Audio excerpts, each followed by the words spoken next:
Alright, here's my handy dandy reference video of startup essentials.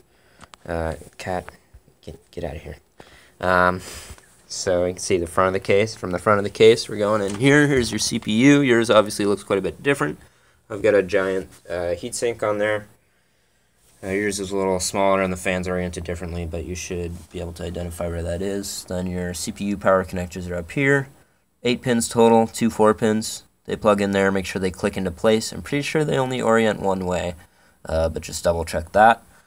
Your CPU fan connector should definitely be in there. I think you know that. When you're putting the RAM in, you want it in the second slot. Make sure that it clicks all the way. Those tabs on either side should click into place. Then you can move down to the 20-pin motherboard connector. Make sure that clicks all the way into place. And then your graphics card you should put it into the port and then push down first until this little black tab right here clicks, which you can see on this port. It's like one of these. That little black tab should click into place. Then you can move back here and screw it down, and so that it is properly seated into the port.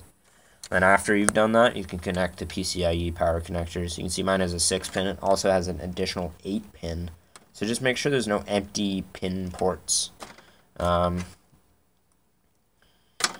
Yeah, just keep an eye out for any empty ports anywhere. And then your hard drive should be plugged in. Power SATA. I think you only have one hard drive, but power SATA.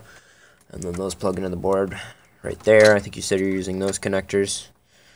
And then there's some front panel stuff. You don't really have to worry about this too much. That's audio, that's USB 3.0. But the one you really do need to worry about is this one way back in the corner here. This is the power switch and hard drive activity lights. It's really important that you get all of these pins oriented correctly, and usually they come out of the case all separate.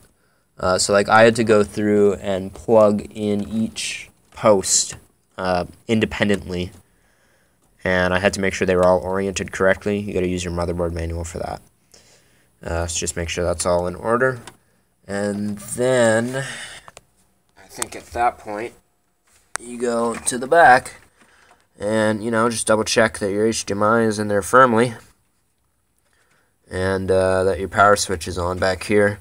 And believe it or not, it's so easy for these things to come loose, so just make sure that's in there good. If you want to try just motherboard video, your HDMI is on the back there on the bottom. And if you do go for that option, you got to take the graphics card out first, because the motherboard will detect that there's a graphics card in that port, and it will try to use that essentially. So it won't power this one properly. The last thing would be to check your connectors on the monitor itself. Just make sure your power connector is in there real good, your HDMI is plugged in properly. Stuff like that is always really easy for it to come loose, so just make sure it's on there correctly.